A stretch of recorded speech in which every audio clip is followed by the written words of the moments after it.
How do you create something that's different than everyone else? You do it differently than everyone else. Here at Copeland Creative, we specialize in telling captivating stories of wild people, wild things, and wild places. We don't just capture the story, we immerse ourselves in it. We are a diverse, multi-talented media house based in North Georgia, and if you have a story that needs told, we want to help you tell it.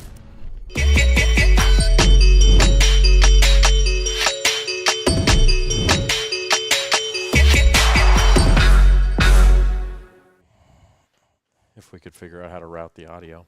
Live. So we're live on YouTube. We are live on YouTube's. Can we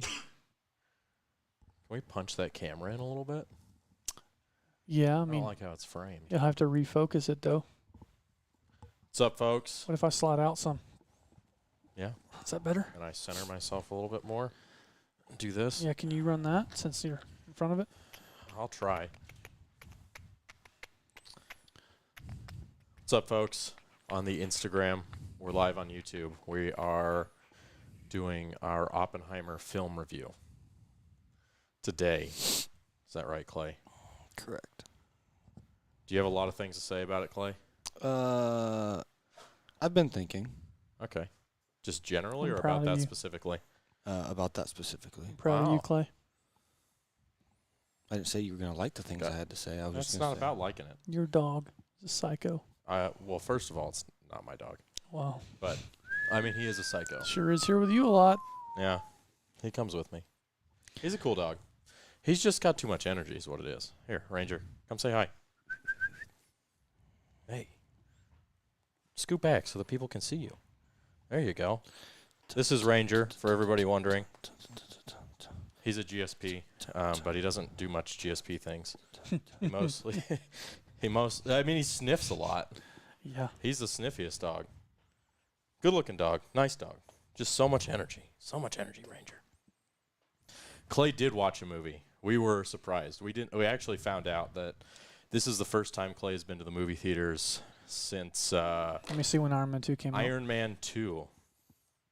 I didn't talk bad about Ranger, Joe. I said that he's got a lot of energy. 2010. 13 years ago. That's literally the year I said. You said 12, but No, close. I said 2010. 2010. Holy crap. God, Scarlett We Johansson's could- so hot. Sorry. Got distracted. Yeah, they don't let me go to iCast. This is 2 years in a row they don't let me go. I haven't been to ICAST yet. Just I mean- for clarity. To be fair, I'm not really going to add a whole lot. I'm going to walk around. I'm going to be like, oh, lures, nice. You use this to catch fish in the water? How do you do this one in the water? You know what I mean? Yeah. That's why you don't go, Ryer. I don't know anything. I know the bare minimum about fishing. I know you put things in the water. I know just There's above the certain bare things minimum in fishing. You can put certain things in the water, and then at certain times the fish will bite them. But most of the time, it seems like the fish don't bite what you put in the water for them. You got the Jerry curl going on top today. Yeah, I do. I just couldn't find a hat that I felt like went with his shirt, so I let it be. Oh, my God. I let it be. I've never one time put on a shirt and worried about what hat went with it. Not even once. And that's why nobody will remember your name. That's why people don't look at Caleb and go, man, that guy's got like a good sense of fashion. I don't know if people look at you that way either, Ryer. I get a lot of compliments on the things that I wear. Ranger, come over here, dude. Come on. Sit back here. Sit back here.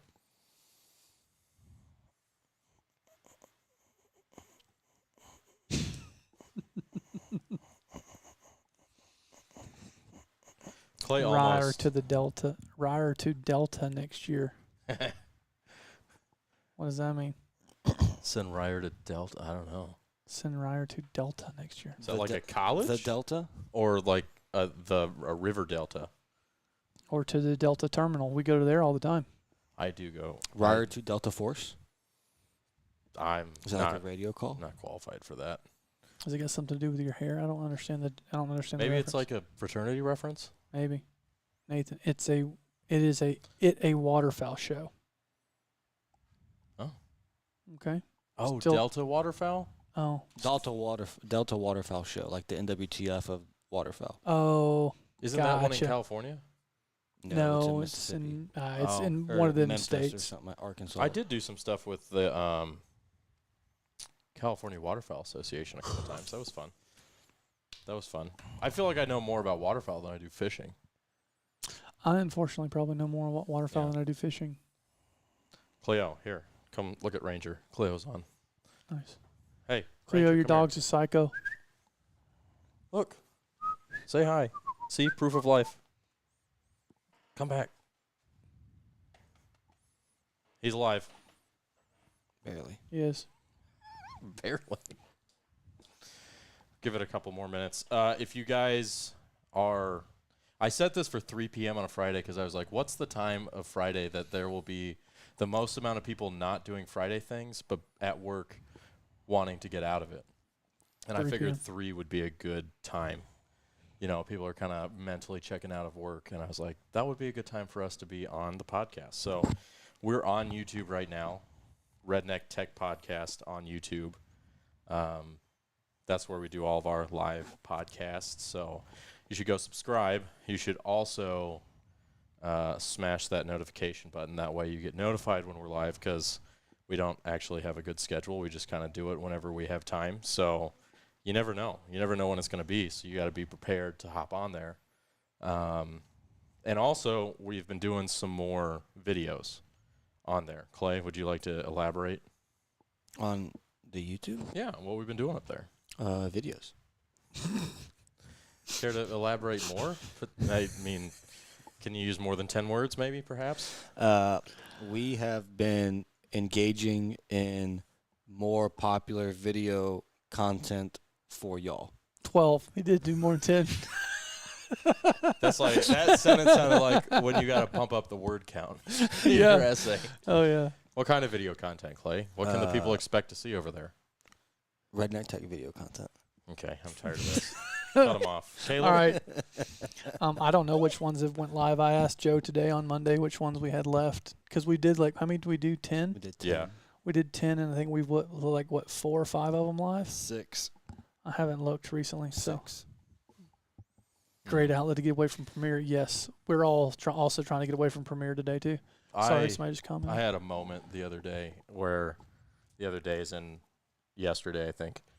And I was about to just like in the middle of a project abandon Premiere and just go to DaVinci. Every day I get closer. Every day I get closer. We've done 7. 7. Of the We've 10. Done 7, or they've aired 7. We've aired 7. 7 of the 10. Oh, so there's 3 more coming. 3 more nuggets. What's not aired? I don't We wanna can't look say at that. Okay, sorry. Well, I can tell you what the ones we have done. The 3 must-have lenses, correct way to hang a camera arm, GoPro suck. The best whitetail filming tip you ever need. Oh, that's the ratchet strap one. The whitetail, what's in the pack, Ryer's 8-hour Sony FX6 review, It's and very then thorough. the drone footage. So the ones that have not aired are the ones that you did in your office. Okay, cool. All right. Well, if you're still on the live, go to the other live on YouTube because we're about to start the podcast, and we will talk to y'all there. Ryer's has 350 views. Nice. See y'all. 123, 350, 230.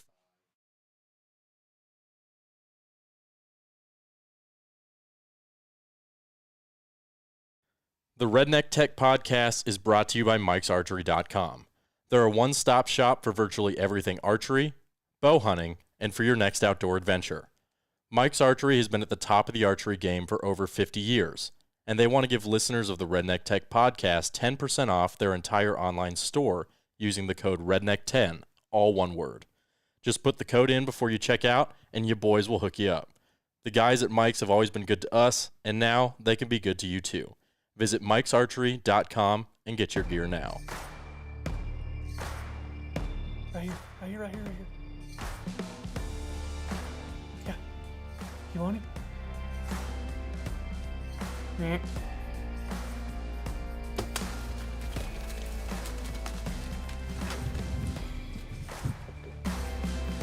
All right, we back. Episode 182, review of Oppenheimer. And we're going to reserve, the first 10 minutes of this for no spoilers? Yeah, I think this is how I have it in my head. I want each of us to do a short movie review of like what we think of it without spoilers, so not giving anything away. That way the people who are listening who haven't gone and see it can get our opinion, decide whether they want to go see it, and if they do, they can pause it there so that nothing. I mean, technically, you could Wikipedia it and figure out exactly. I was what about to say, happens. do we just say spoilers ahead if you want to go watch it? Don't listen to this podcast. We do a short one without spoilers. That way, people can get a little bit of a taste for it before we go into it. And I think we just do round table. Okay. One after the other. Round table. Dun, dun. So that we can each put in our uninterrupted thoughts. Okay. And I think we'll go left to right, as is the standard in Western reading. Our left or their left? Their left. Their left. So Clay goes So first? me first? Yes. Are we going by what we did not like, or just overall everything at one time? I think you just give like a very general. I want like a general. So can I start this off first? Let me start this off with something, because I'm Okay. not going to talk about the film. Also, I was trying to think of a unique rating system, because every like podcast has their unique rating system, and I thought, now this will be more difficult for me than you guys, so I might have to get a little more. Most things are more translation. difficult for you. No, it's because I'm dumb in this specific arena. I'm not as experienced. I think you should rate the movie as if it was a white-tailed deer. Oh, no. I think that would be unique. Let's just give it a grade like you'd get in school. You think? Try to do something unique. Try to do something cool. And then you guys are like, "Nyeh." All right, so let me start out with this. So I know. Clay thought it was kind of a good idea, didn't you? I No, saw he his gave it a face. huge thumbs down. So I thought it was unique. okay, we can do. That's fine. No, we'll do the grades. We'll do the grades. Okay, Boring so let me grades. start this Eh. out. Let me start this out by saying the reason we went to watch this film is, first of all, it was hyped up enormously. It was everywhere. Social media, commercials, ads on streaming platforms, everything else. Second reason, it was directed by Christopher Nolan, who is one of my favorite directors. He did Inception, he did Interstellar, he did the Dark Knight Rises. Some of my favorite films, and his style and his storytelling and the way that he does things very intellectually is the reason that this was, in my opinion, and I'm sure Ryer would say the same thing, a must-see. Like, you had to go see it. And he hasn't done a film since... When's the last film that he did? Interstellar? I don't know. I'd have to look it up. It's been a couple of years since the last... And this one, I would say, took him a long time to do, because he wrote the screenplay and executive produced this one, They didn't said they shot it in 4 months. They shot it in 4 months? Wow. I saw that somewhere online. So anyway, what was the last film? Did you look? I'm looking. That was one that we had to go see it just for that simple reason. As Christopher Nolan did it. It was shot in 70. Tenant in 2020. Oh, okay. Tenet. Okay, so dang, it's been 3 years. 3 years. Okay. So I watched I have Tenet. not You want to talk about something that'll really take I you have not for seen Tenant. it's Pretty good. mind bender. Mm. Mind bender of mind benders. Anyway, shot very well, very, very Christopher Nolan. And if you know Christopher Nolan, you know what I'm saying. But this was an absolute must-see for those couple of reasons. It was also shot on 70 That's what I was millimeter about to say. Yeah, 70 millimeter IMAX IMAX. film, which is extraordinarily uncommon. And we're going to talk about some specific things about that in a little bit too. But do you think he did it on film and not digitally because it's supposed to take place back when it did, and it gives it that more back then type look? I don't know. I'd have to look at interviews. Know I'm what I sure he mean? gives a reason. Yeah. You know, one of the I told Clay about this. You know, one of Christopher Nolan's. They said if you were on a desert island, you had 5 films to take with you. What's some of them? You know what one of his number one, the first one he said was? Mm-mm. You'll never guess. I'm sure I won't. Talladega Nights. Oh.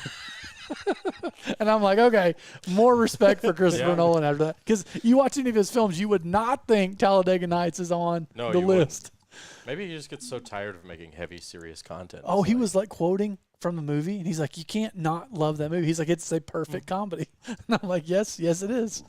All right, so that's the reasoning for why we watched the movie. A little bit of background. Christopher Nolan is known for giant production, huge budget, action-packed, very intellectual, deep thinking films. So it was one I was really excited about. So now, Clay, take it away for what you thought.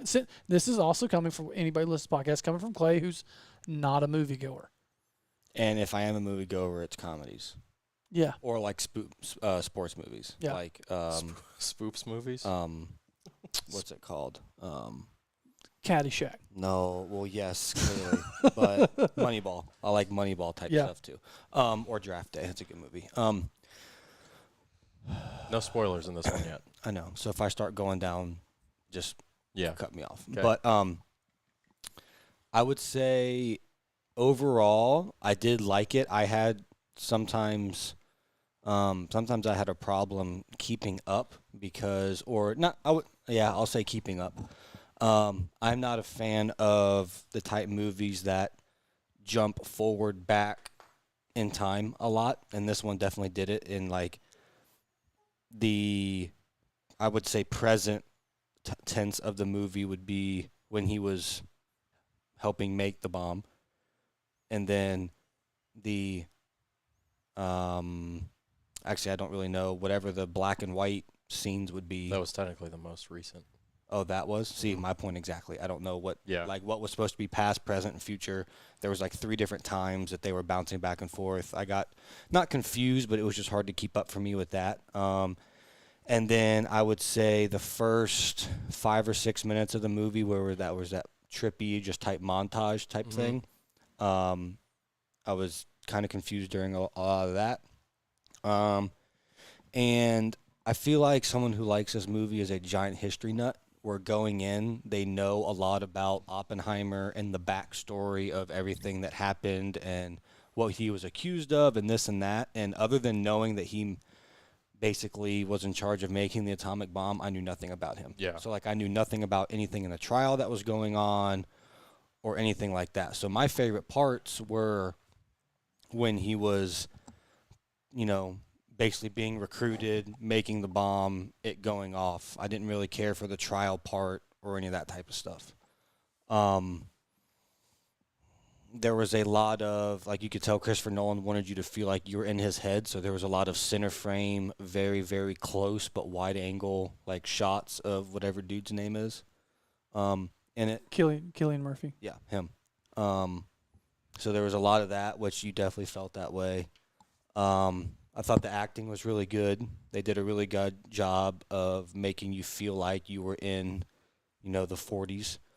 I don't know how historically accurate it was because, again, I'm not a history guy. Is it one of those where it's a situation where that scenario was so interesting that they didn't have to fudge things to make it? I heard it was fairly accurate. Right. So it was based on a book, a biography of his life. Right. So, I mean, and if you're a history nut, you'll like that even more.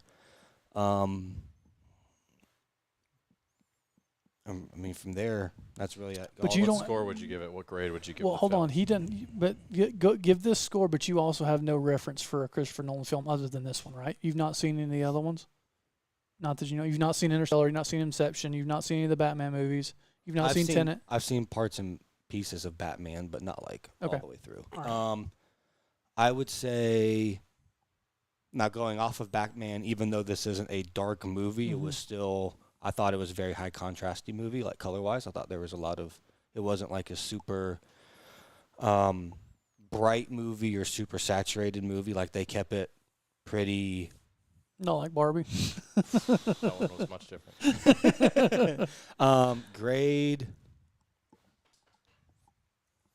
Not like muted, but definitely toned toned down. I'd be basing it off of Talladega Nights or Step Brothers. Yeah. Or if I had to base it off of, like, Iron Man 2, which would be the last movie I saw in theaters, I'd give it a high C to a B. Yeah. All right, Ryer. Also, take into account that a lot of the time I was lost because I didn't know a lot of the, like, historical stuff that was supposed to be going on. Yeah. So... I'll start off with my grade. I would give it a B minus, maybe a B. And I would say that I went into the movie with very high expectations, and I think that it didn't quite deliver on what I thought that it was going to be, which we can get more into detail later. It is simultaneously a slow burn, but also very fast. That's a good way to put it. And I think I'm gonna go see this movie again, and I don't know if seeing it again will change how I feel about it or not, but it didn't quite hit how I was expecting it to. It looked really good for the most part. It sounded really good for the most part, as in the soundtrack was really good. There were definitely some really, really cool moments in the film. Some cool scenes, some very tense scenes, some unique stuff. But it wasn't a groundbreaking epic like I felt like I was led to believe. And so I kind of walked out of the movie theater honestly a little disappointed because of the expectations I had for the movie. And I think there's some reasons for that, and we'll go into that with the spoiler version. But needless to say, I would still recommend going to see it. I still think that it's worth going to see in theaters, or if you just only want to see movies that you know you're going to love, wait for it to be on, I don't know, Netflix or wherever they put it, and you can watch it there. I think if you watch it on Netflix, I think you're not going to enjoy it as much as as if you watched it in a theater, because it does look very good for the most part. You're not going to get to see that on a TV screen in your house, and the sound is a large part of the movie, and you're not going to get to experience that in your house. I mean, unless you have just a bang-up surround sound system. So I think it's definitely worth going to see, and y'all can make your own judgments there. But if you go to see it, I think you should expect it to be a little bit less epic than the marketing has made it out to be, and kind of walk into it with it's going to be more of like I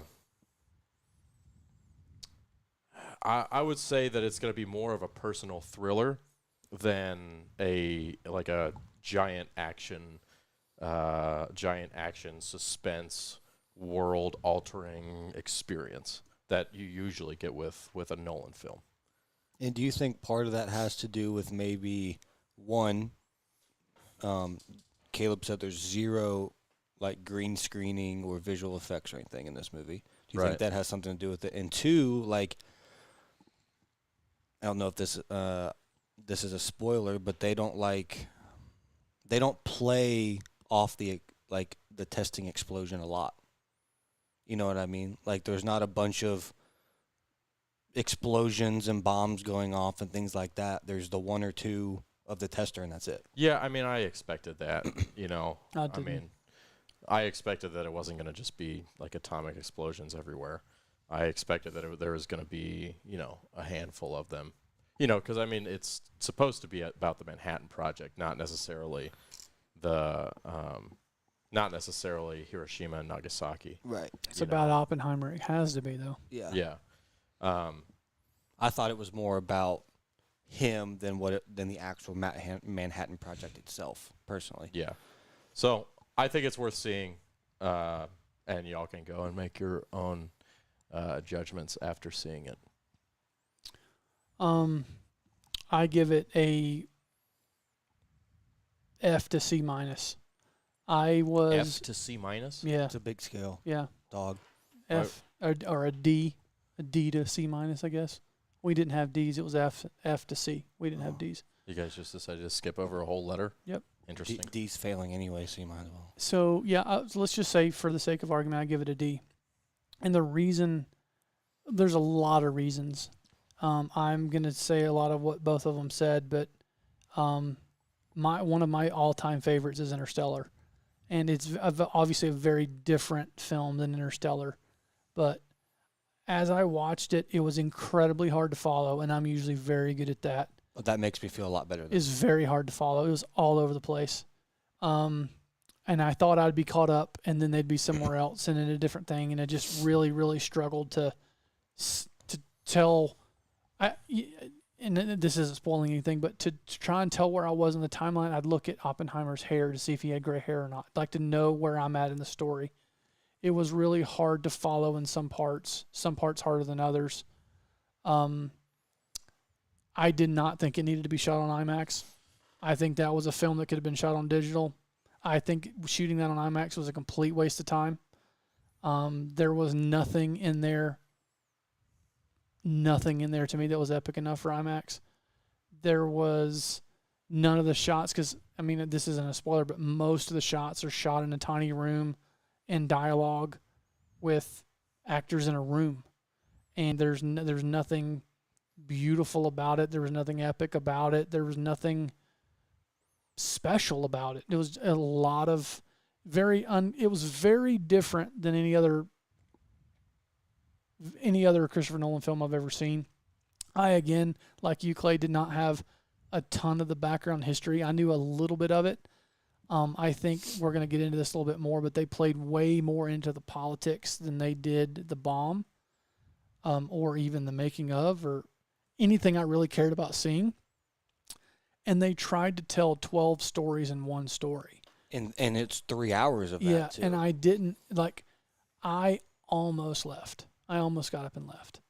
Because I was late to go meet my wife anyway, and I was uncomfortable in that crappy chair, and the only reason I stayed is because Nolan's known for, putting a really good twist or something at the end. You were waiting for it. I still wish I'd have left.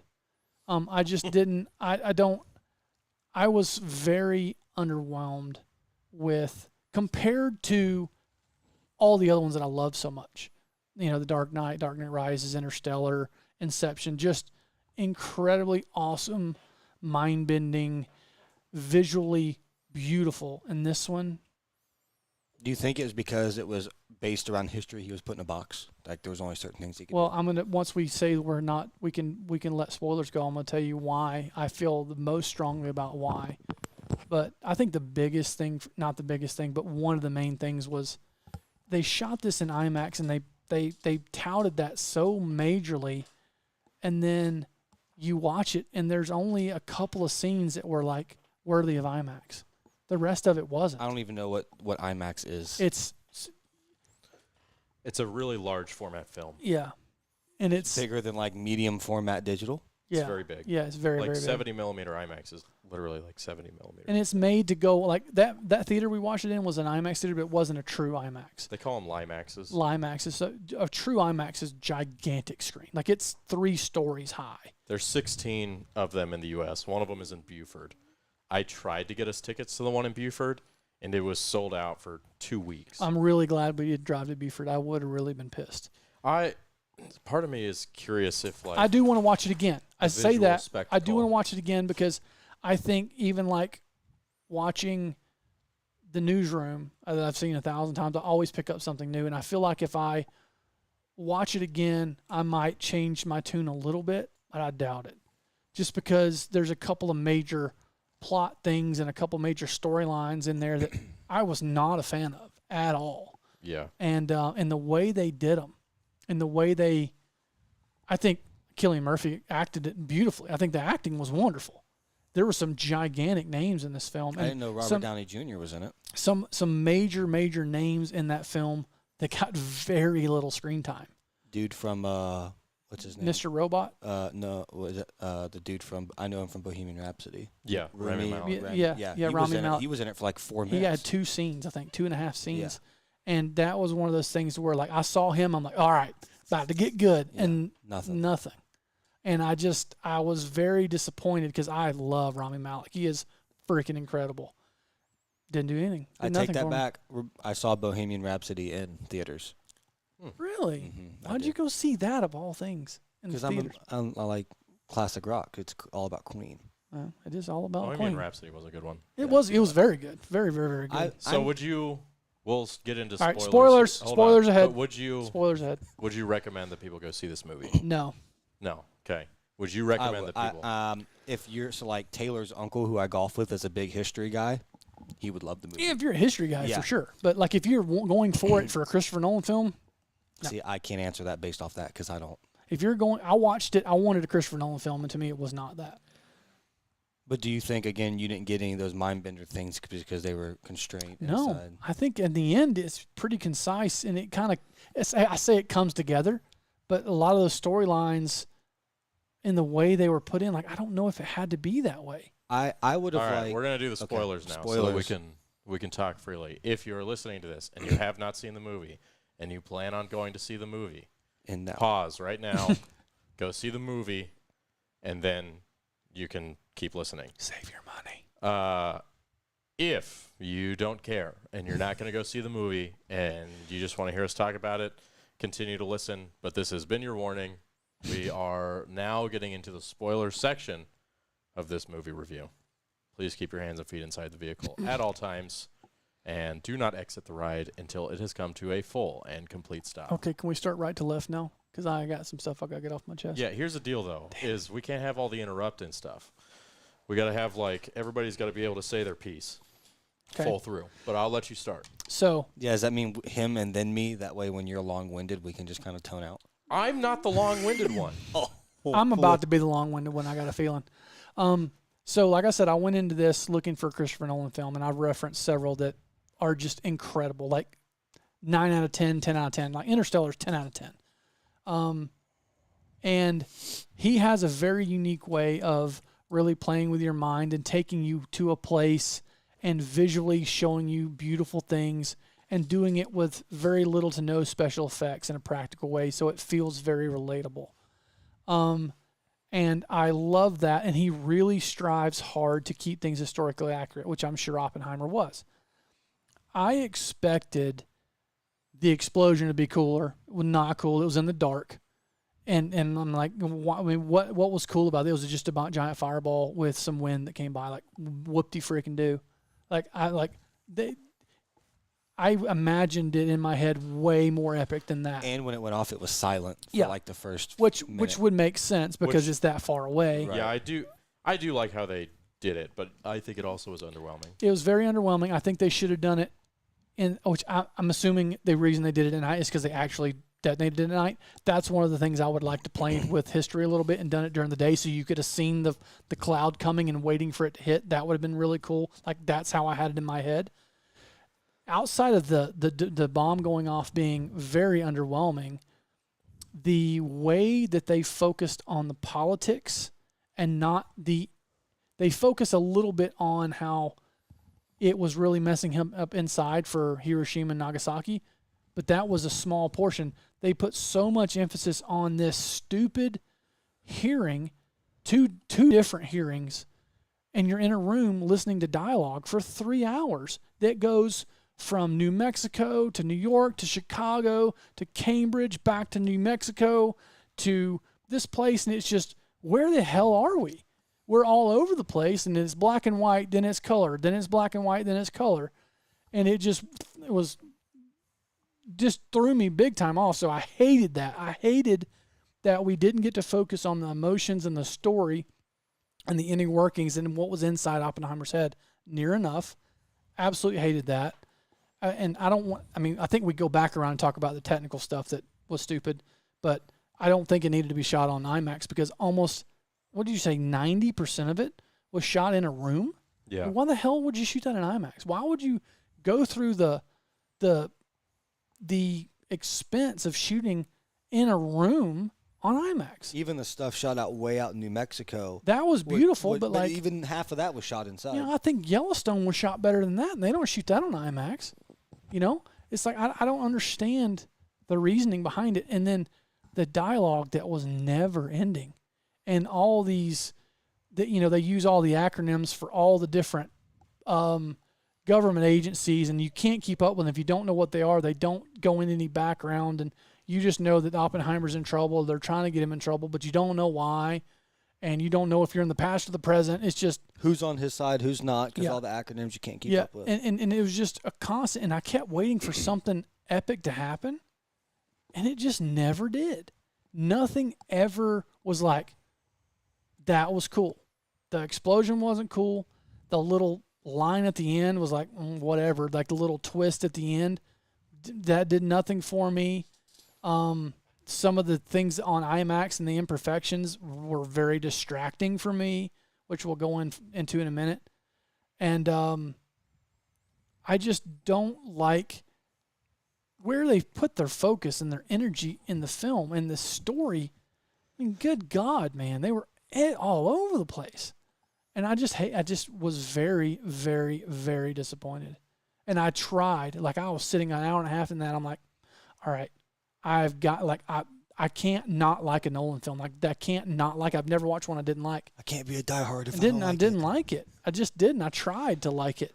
And I almost left and kind of wish I would have.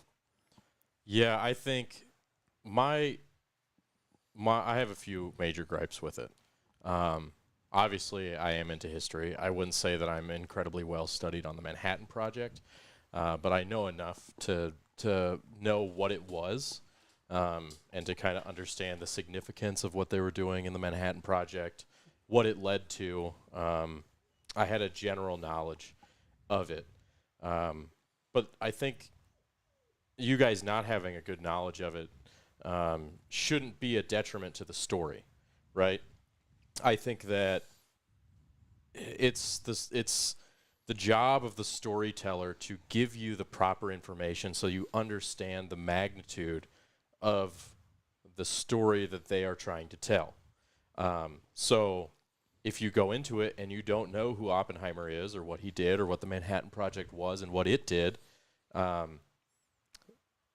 then it would be a failure of the storytellers to not let you in on that. Mm-hmm. Because if you don't understand that, you won't understand the stakes. You won't understand all of the major points. The whys. The next 3 hours. Right, which is what you guys struggled with, and I think Joe and I had a conversation in the truck on the way home. He struggled with too. So you didn't struggle with that at all? Following along? Keeping up with it? No, I'm getting there. I'm just saying, like, just straight historically. Yeah, I got you. Okay. Ranger. Historically, I understood what was going on for the most part. Not being obviously a physicist, I didn't understand necessarily all the little physics details. And I think the major flaw of this story or of this movie was two major flaws to me. One, they tried to do too much and tackle too many things. Yeah. And at the same time, their primary focus was on what I deem to be, and I maybe people feel differently, I felt like that was a secondary, tertiary story at best. Yeah, same. They placed a lot of emphasis. So when you're talking about them jumping back and forth, you really they're trying to cover overall throughout the entire movie Oppenheimer's entire life, but mostly his career as a scientist. Obviously, they kind of begin with him as a student. Mm-hmm. They show they kind of go through like his pre-Manhattan Project career, what he did, what he studied, that he was well known. You know, he was a theorist, he wasn't a experimentalist, all these things. Basically, showing you how he got to be the person who ended up getting handed the Manhattan Project and said, hey, we want you to head this up. Right? And then they have the Manhattan Project, which is building the first atomic bomb in World War II. Why was it called the Manhattan Project? Not to throw you off. Why was it named that? They went over I've always wondered that. They went over it in the movie, and Did I forget. Mm-hmm. Okay, go ahead. They talked about it. I'll look it up. But that's basically what he's known for. They call him the father of the atomic bomb. And that program is what created Fat Man and Little Boy or something. Basically, the two bombs that were dropped on Hiroshima and Nagasaki. From Enola Gay. Yep. So he did that, and then they basically the other two parts of his life that they cover are his basically womanizing. Yeah, which was before and during his time as the as the guy heading up the Manhattan Project. And then after that, at some point, I don't know when, there was a hearing basically to revoke his security clearance. So that's like the movie almost like uses that as this background, right? Almost kind of the same way that Sully, the movie about landing in the Hudson River. Oh yeah. So you know how he's on trial, and what is he getting into? Come on, Ranger. I just don't want him to pull the feet out. I'm trying to get him to sit back here. He just sniffs too much. So Sully is kind of through the same lens, right? They begin at the trial, and basically they're trying Sully, the pilot who landed that plane in the Hudson River, for like not doing the right thing because they feel like he should have done X, Y, and Z. And so they jump back and forth between the trial and then the actual incident, and using the trial as kind of the driver of the story, and then also using that as the major point of conflict, because you're shown this guy who should be a hero and he's being vilified for what he for saving all these people, and you're like, why are they persecuting this guy, right? So they kind of use that same format where he's under trial. Essentially, you don't really quite understand what he's on trial Not for, even a little bit, or like what kind of trial it is. You just know like he's in a room being questioned by people about all of the stuff that he did. And they talked about his early career and this, that, and the other, and his infidelity and all of these bits and pieces. And then on top of that, there's another trial going on, which I guess is a Senate confirmation hearing for the character played by Robert Downey Jr. Robert Downey Jr., some guy named Strauss, who I have no idea who he is.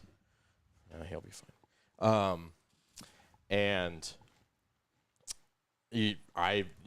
suddenly they're talking about Oppenheimer and that, and you have no idea why. Yeah. And then at the end of the movie, they like come together. Kind of. They reveal that like Strauss basically set up this entire trial that Oppenheimer is doing, and it's really just a fake trial.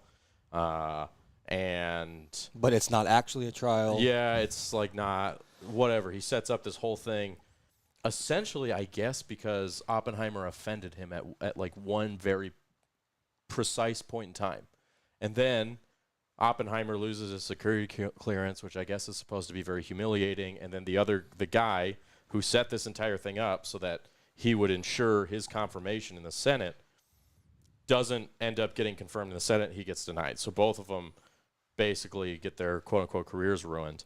And that is what they want. Like, that's the major focus of the story. Yeah, the politics. Is these two trials and the politics. And more than just the politics. Because I think the politics are a very important part of the nuclear weapons discussion, right? So you can't. But that's not what you make the film about. Well, but you can't necessarily separate that. But they weren't necessarily focusing on the politics as much as they ended up focusing on this revenge story from Strauss. Yeah. And that seems like a tertiary detail at best. And so there's so much stuff in there that I think is just totally and completely irrelevant, and I feel like they should have focused the story on Oppenheimer and specifically him building the bomb and his psyche during that. Because they show it a little bit where he is building the bomb, he's overseeing this program, and he's kind of got this like Jekyll and Hyde situation where he and a lot of scientists do not support the work that they're doing because they feel like they're essentially giving the government the power to play God and destroy the world. Yeah. Right? And so they're mentally struggling with, should we even be doing this work? But at the same time, they're like, if we don't do the work, somebody else is going Russia or Nazi Germany is going to do the work, and they'll get the bomb. Yeah, and Oppenheimer being Jewish, he didn't want Germany to get a hold of the technology. And so at the time, there's a general sentiment of like, well, it's going to get done. Do we want to have one to deter them, or do we want to play the moral high ground? against people who are sending an entire population to camps. Yeah. And they're like, okay, we do this, right? And so he's having this debate while he's doing this work, whether or not the work that he's doing is morally right, ethically right, and at the same time advocating for it in front of politicians, but trying to at the same time be like, well, we're giving you this thing, but maybe you guys should like think a little bit more about, like, it's not just a weapon. This is an entirely new class. Like, this is something that society is not ready for yet. Yeah. You know?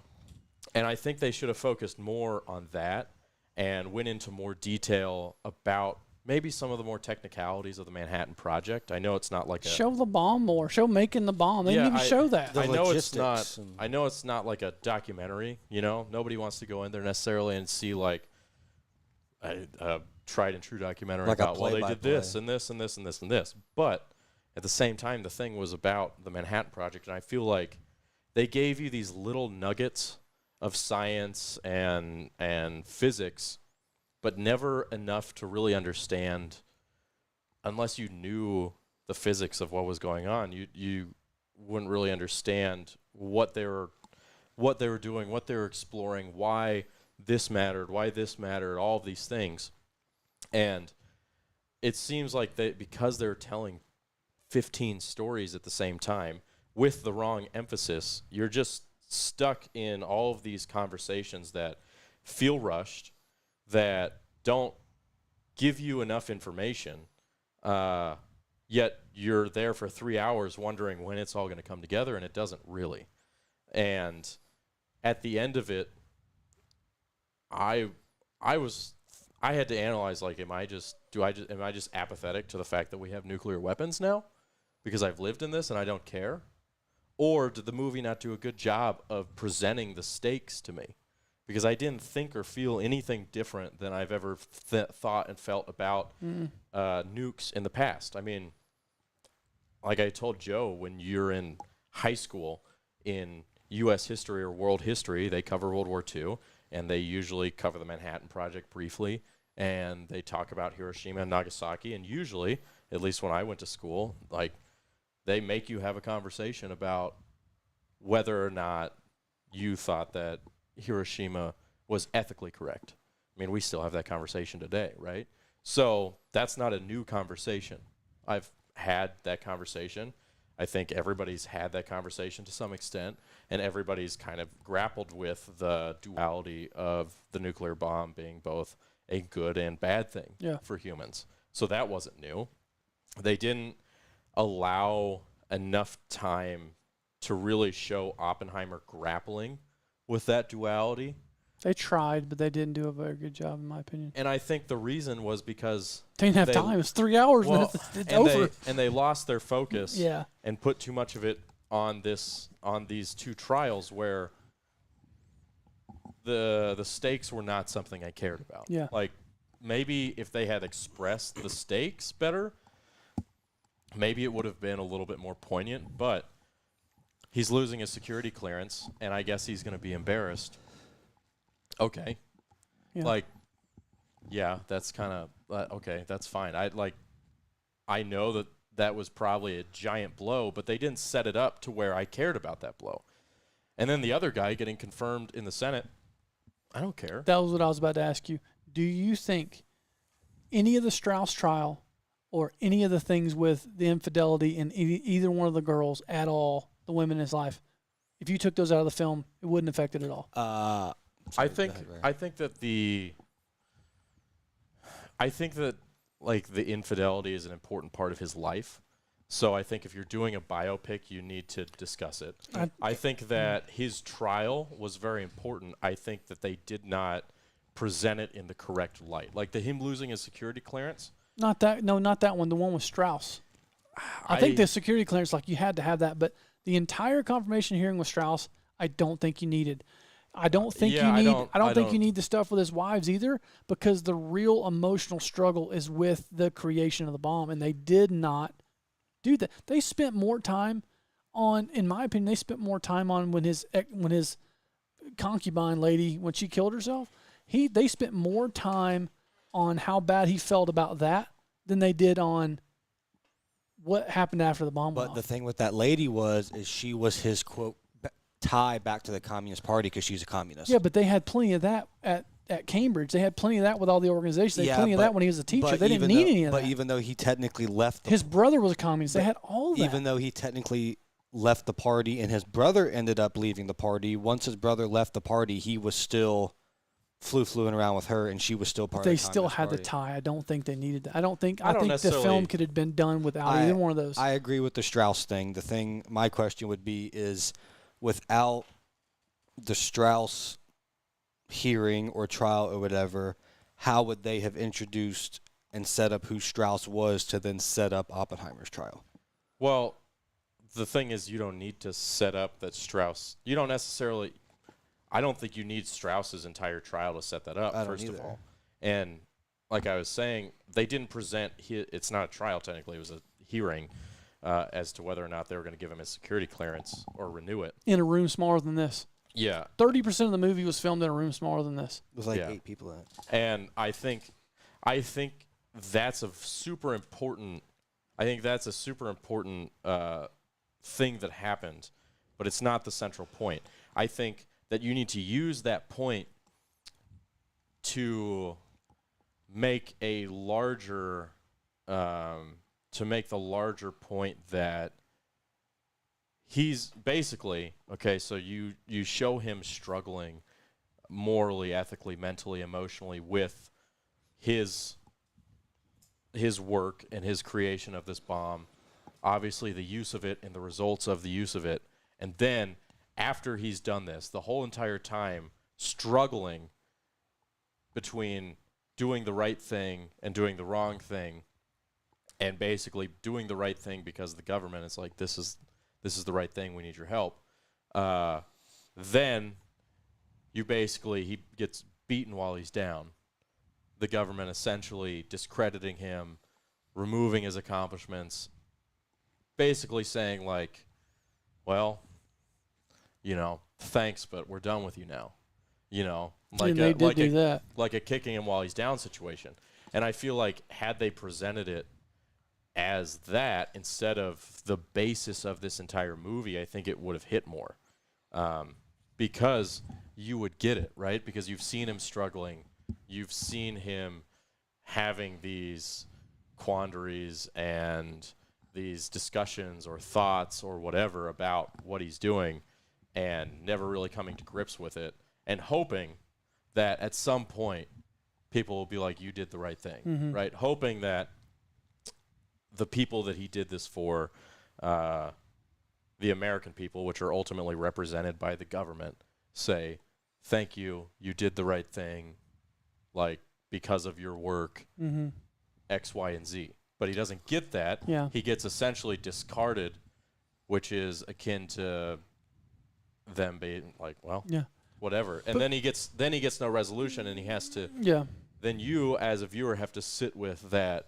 Like, did he ever feel like his work was right or wrong, or did he have to live with those demons? Yeah. Which is a point they tried to make, but I don't think they made No. it well. Well, that's what I was about to say is I never felt the way in Oppenheimer than I felt like say for instance Interstellar. More spoilers if you haven't seen Interstellar. There's 2 points in Interstellar that freaking gut punch you, man. And there was never a time like that when he is driving back from the NASA place and he lifts up the jacket to see if his daughter's in the passenger seat. Freaking gut punch. When he's watching his daughter talk to him on the screen after they do they enter the black hole and the gravity sucks him. And realizes that Dude. he's lost that time. Dude. No, at no point in that movie was And- anything even remotely close to hitting like that. And the fact that, like, as he's doing all these things, he loses all of this time for what he thinks to be the right reason. And people are like, Yeah. why did you do this? And essentially the stakes are the same in both movies, the end of the world and the end of the world. right. And one of them is a sci-fi fiction, and dude, it gut punches you because you can relate to that. Like you can understand what he's feeling. And they use, in Interstellar, they're tackling more complex physics. Oh my God. And you understand what's going on. In this movie, they're tackling, obviously, complex physics. It's not just like, oh, we made a bomb, right? Yeah. but less complex physics. What they're tackling in Interstellar is completely theoretical, right? It exists outside of any realm of what we currently have the ability to do. There was never one time in Interstellar I felt lost. Right. Never one time I'm like, huh? What? Why are we doing this now?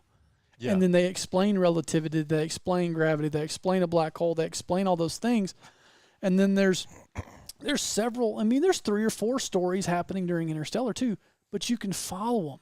And again, acting incredible. And you don't know anything about physics, yet they're able to give you enough information that you can understand all of the pieces that are necessary for the stakes to be real for you. And maybe that's where I screwed up, because I was comparing this, again, like I said, to Interstellar, to Inception, to, you know, not even I knew it wasn't going to have the action like a Batman, obviously, but it, like, you know, I don't know, man. I think that those 2 scenes or those 2 whole storylines don't need to be in there. You could lose them for the most part. I genuinely think you could have done a short bit at the beginning of the movie to set up who Oppenheimer is and how he got to lead the Manhattan Project. 30, 45 minutes into the film, he's in the Manhattan Project. They build the bomb goes off, and we spend an hour of watching his downward spiral and then come back to that ending where he's talking to Albert Einstein. That's a better movie, and you could do that movie in 2 hours. Oh, I think you show the downward spiral while I think you try to show his qualms while he's building it. You know, I just couldn't believe if how fast, how much talking, how much dialogue, how much just never-ending scene changes. I'm like, my God, and where are we going? They never give you they never give you like clear, concise information. Well, they don't even transition you either. Like they would just drop you. They would not. They would end a scene hard cut, and the next clip you'd be in a different decade, in a different state, in a different time, Or black and white. and you just had to figure it out. And I'm like, good God, like not one time did they help you or shepherd you or like ease you in. It was just boom here, and then they bring you right back. Then they swing you forward. Like, I'd like to see a graph of where that movie goes in time. I mean, I bet it's all freaking out, because it essentially spans from the 20s all the way to the 40s, right? It's a 20-something year span. And then when he gets the award, it's like Probably 20 more years than later. that, Yeah, it's probably 60 years.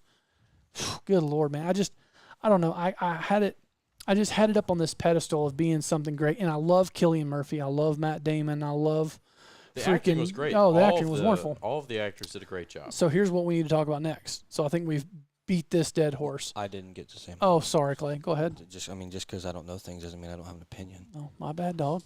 I mean, I'm just proud you went. I really am. I didn't pay for it. So. Couple things. One, I wish it would have been played chronologically. I don't know if you can do that film chronologically. I don't mind it jumping back and forth a little bit, but God, not like it was. The other thing, and one thing that I picked up on it, and I think they could have played on it, was so at the time that Oppenheimer signs on to be part of the Manhattan Project, Hitler is absolutely taking over Germany. And Oppenheimer's Jewish, so he has some inside motivation to be like, if I help with this, we can drop this on Nazi Germany, knock them all out. Once he finds out Hitler dies, his then mood changes to, I still want to help the technology become what it is, but I don't ever want it used. And then in his trial, he kind of tries to say that, but that Robert dude, that Strauss put in charge of that trial, basically talks him into saying that I was okay with it being used, but he didn't have the balls to say I didn't want it used on people. On Japan, I wanted it used on Hitler, and they never really played. Oh on that. yeah, You know what I mean? I can see that. When he walked in and that lady was giving that presentation, and everyone turned around, and he's like, "Yeah, whatever, Hitler's died or whatever, but we're still going to go on with the project or whatever." I feel like that was a turning point where they could have played on. I wanted it actually used on, but I guess that would have been some type of inside conflict or something. Yeah. Whatever. Politics. I thought the ending was abrupt. Really abrupt. I thought it could have been one of those where they kind of I don't know, eased it out and then kind of just showed what he did afterwards. I don't know. So I just thought like they showed a minute of that award ceremony and that was it. Yeah. I think Nolan was trying to like keep you confused the whole time. Clearly, He did a good job. and then he wanted this like big wrap up at the end that you're like, oh man. Yeah. But I mean, you do. You're like, oh man, that's crazy. But you don't care because that's the one of the fourth most interesting parts of the story. Right. Mm-hmm. So you're like, oh, this guy set up the trial. Backstabbing. Okay. Yeah. Right. That's cool. Like, that's not what all of this should be about. Mm-hmm. They tried to take this.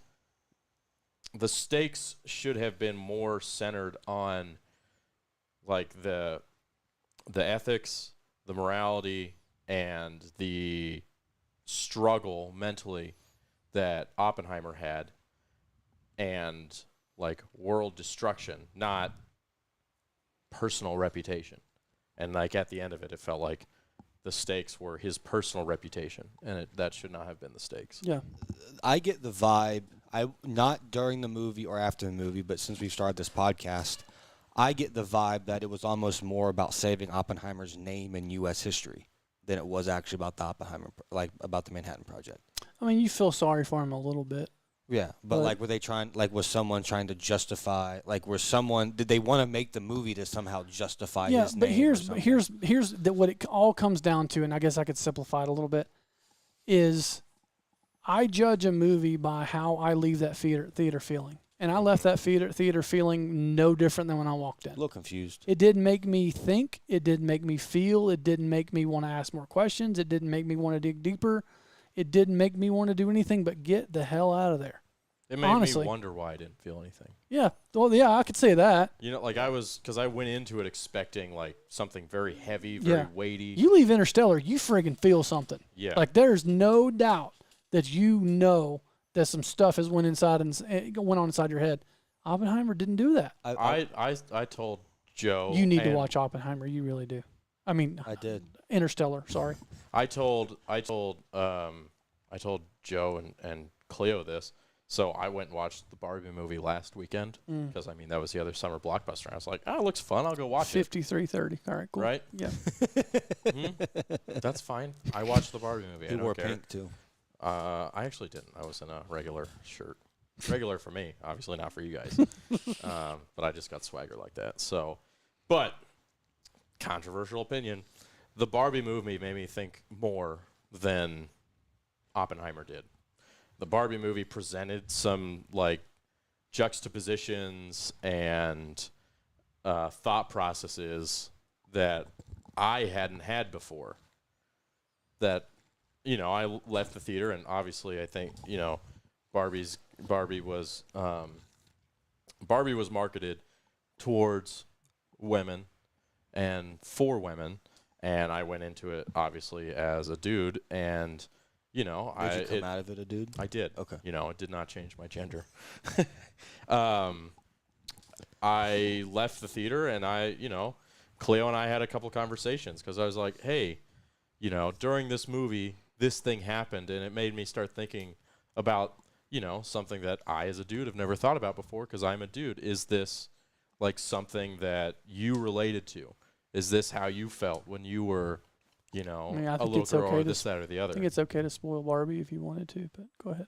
Well, I'm not. I think that's really our target Yeah, audience. I mean the point is not to go over that. I mean, if you guys want a Barbie, but it made you if think. you guys want a Barbie film review, I'll drag Caleb to go see it with me. No, I'm not going to see Barbie. You just get Tess to want to go watch it, and he'll go. See, but that's the thing is I feel like you have to watch movies that you traditionally wouldn't watch. No, you don't. You don't have to. I think you do. What was it's that? important for me. 55-15. Okay, thank you. Barbie and Interstellar are not the same thing. Yeah, but you can't just go see only the movies that you're like. I will watch Barbie, but I'm not paying to watch Barbie. I'll wait till it comes out on a streaming platform. That's fine.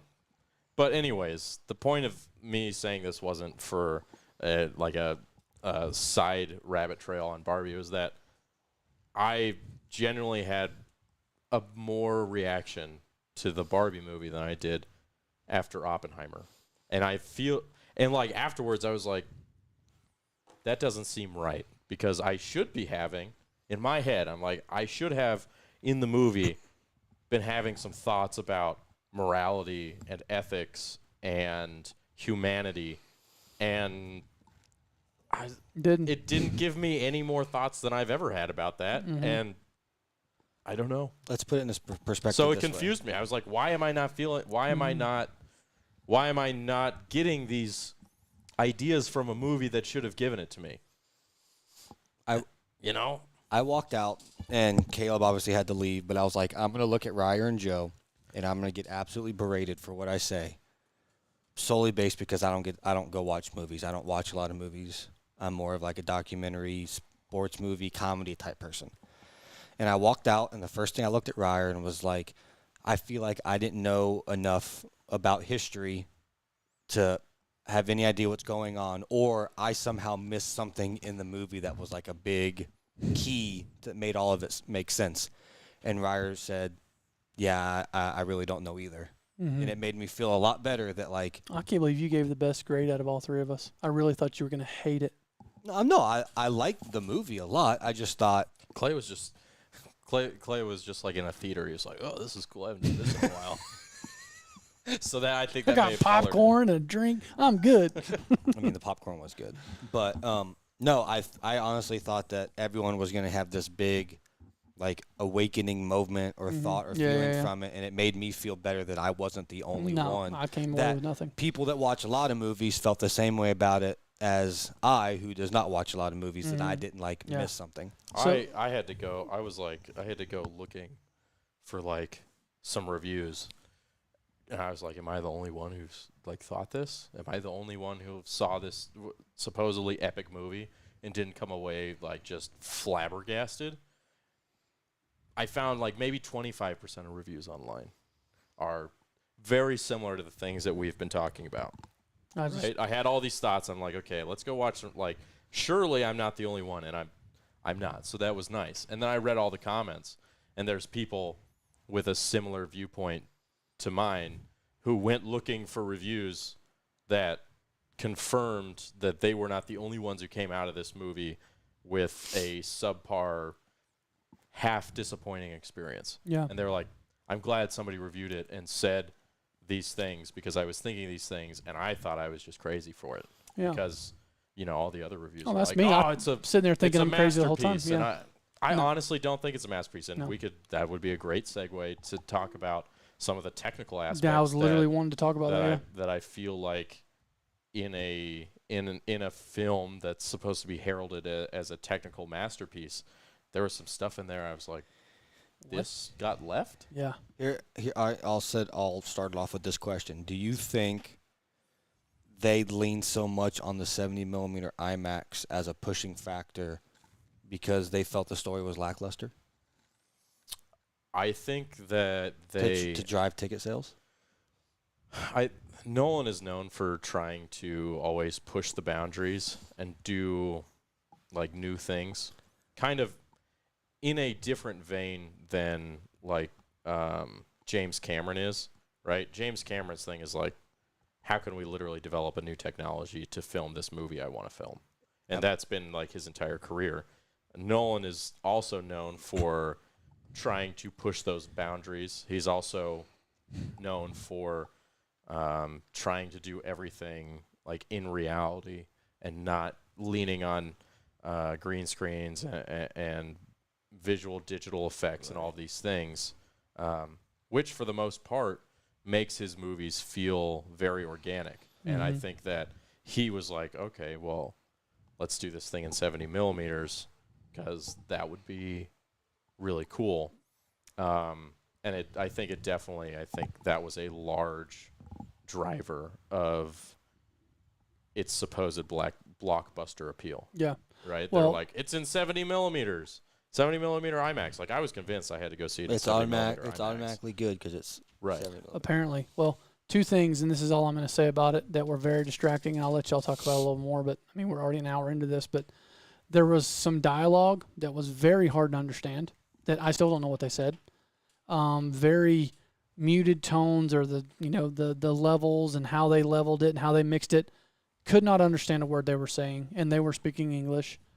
I don't understand, especially in an IMAX theater with that kind of sound quality and everybody's quiet. It was very loud. Yeah, well, the dialogue, I mean, you just couldn't understand what they were saying. And then the second was there was out of focus stuff everywhere. Drove me insane. There really was. There was out of focus shots that I would have been pissed if I'd have seen y'all put in an edit. I'm be like, why is that in there? Like the focus is on the back of his head, his nose, and his eyes are out. And I wonder if a lot of that has to do with because they were doing they probably had like. Well, Ryer looked it up. Yeah, I went and looked it up to see because I saw it all, and again I was like, "There's no way they just left it in there on accident." Yeah, like there's no way they just shot it so bad. that got through QC. All those out of focus shots. Right. No There's way. no way Nolan was like, I guess I'll ship it, you know. And so I was looking it up, and I was like looked on Reddit, and essentially they said that he was tasking the focus pullers with an impossible task. So because they're shooting 70 millimeters, and they shot the film wide open, and basically what The whole film's wide open? I mean, more or less. Yeah, I mean, there's definitely some shots on there that were wide open for Yeah. sure. But 0.95. I mean, like 0.95. razor type focus shots. And essentially that's what they're saying. Like shooting wide open is something that's been like made common due to like digital monitoring and the fact that you got phenomenal optics as far as like screens and relays and checking it right after you do it to be able to see did you get your focus, did you not get your focus, and with all of the secondary monitors and stuff, like it's a lot easier to do that with film cameras.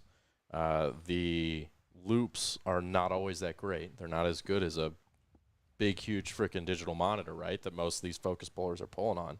So there's a little bit of variability in there. And when we say and wide open, we mean like if your the lens is a lowest 2.8, f-stop. they're shooting at 2.8. If your lens is a 1.8, they're shooting at 1.8. They had a lot of and ones. they're shooting wide open on a huge format film. So you're the slice of focus that you got to play with is incredibly small. And the guys in there were like, yeah, it's basically an impossible task.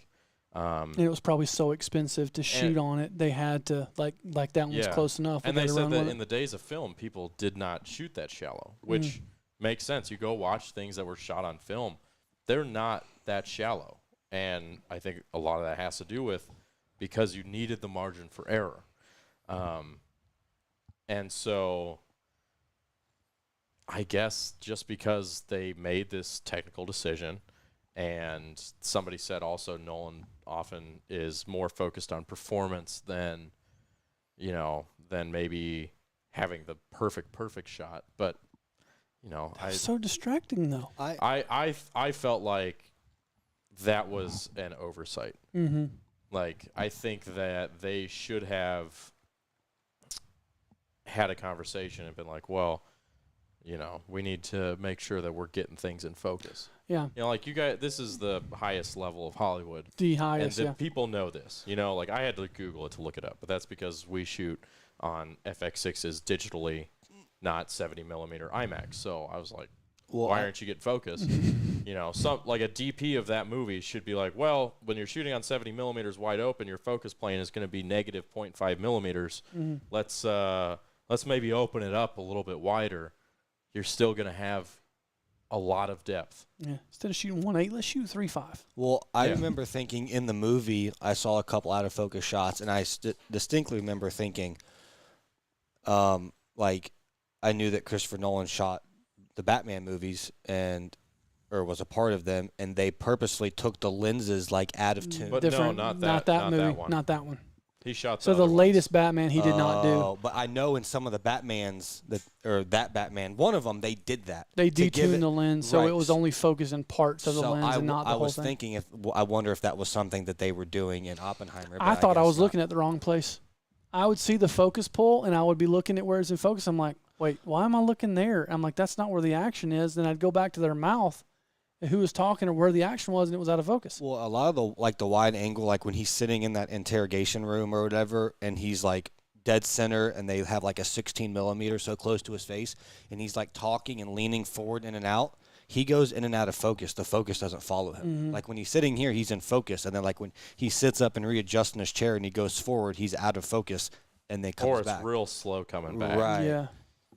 Which, They did a rack Needs to come focus to a in Redneck one of the Tech conversations. podcast They did a class. rack focus. It was cut in between. I mean, it looks like it's cut between two cameras, but it was the same camera. And they cut to like, you know, if they had focus on you and then they pulled focus on Clay, and the cut happens as he's pulling focus back to you, and they cut in the middle of the focus pull. It never makes it back to focus. Yeah, it was on him. one clip, and I was like, why did they cut there? Why didn't they wait until something was in focus to get your eyes and then move?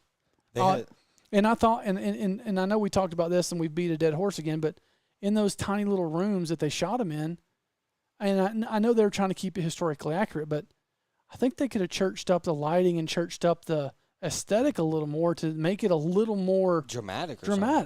It was just plain walls, plain chairs, plain tables, and black notebooks. Well, and the first thing Ryer said, But I guess part of that is I think that works for that, right? I mean, you don't want it to be in this like fancy boardroom. You want it because Yeah, but they the could have trial. done more than they did. Well, because the trial was like this backroom dealing sort of thing yeah. in this bureaucracy, it kind of Maybe makes like sense the that it was just janitor's like this closet type this thing. little room. They just shoved him in this room that they found. You know, like I Yeah. get that. the first thing Ryer said when I gave him my 2 cents after the movie, and then he agreed with me, was he said there were like 3 random dip to blacks in there that like they couldn't put a transition That shot was in. another one. I And did that's forgot about that. that's Yeah. I was like, yeah, And like it wasn't like a dip to black that made sense. It Yeah. happened. I Yeah. was like, Yeah.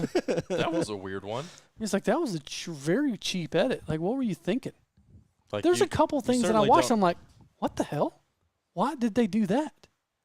And I never noticed it till he said it after the movie. Oh, no, I know. and I There's was one like, specific one I do remember thinking that exact same thing. I'm like, they could have done a cool helicopter flyover and got us to that spot a lot better than the that. one I remember is when like the bomb goes off and Oppenheimer has dude call his wife and tells her to hang up the sheets or take down the sheets. That's the one I'm thinking and about. she's like, she never says anything, and it just dips to black while the lady's like, Kitty on the phone, and then it just dips to black and goes somewhere else. Mhm. That was the one that stood out to me. Well, and then did they dip to him like being in the room to do the speech, or did they dip? No, they dipped to him like waiting for the phone call of them using the bomb. Oh, yeah, it comes over the radio. Yeah. Which, like, I get that they needed to do the dip to black for time, like, to show that there was a discontinuity of time, right? That's standard. But just the execution of it was sloppy. He needs to come to a Redneck Tech class. Yeah, he'll never listen to this, and if he does, It's have all the actually respect. I have all the respect in the world from him because he's made some of the best things ever. Oh, I thought you were talking about the editor. But come No, to- but come well, to the editor class. too. But it's just like, I don't know, man. It's not what I was hoping for, and it never got there, and I left without feeling anything. And at the end of the day, that's what makes me want to go back to another movie. Yeah. You know, even if it's a cheesy action flick, at least you had some good action At scenes. least he had some fun. Oh man, did you see that one fireball and that car flip over? Like, at least I came away with something. That one is just like, I love an action film where you don't have to think about anything Yeah. except for they do some weird stuff. You're like, oh, nice. yeah. Well, then know? you're like, oh, how'd they get the camera in there? You know, like That's that kinda usually the thing. problem I have. Yeah, but There that, was no but time for but that those in are this the movie. things that I watch and I learn. I like look at shots, but there wasn't. I just still don't think there's any reason you should have shot that on 70mm IMAX. No. Just say The they- explosion just say they sequence did. was. Oh.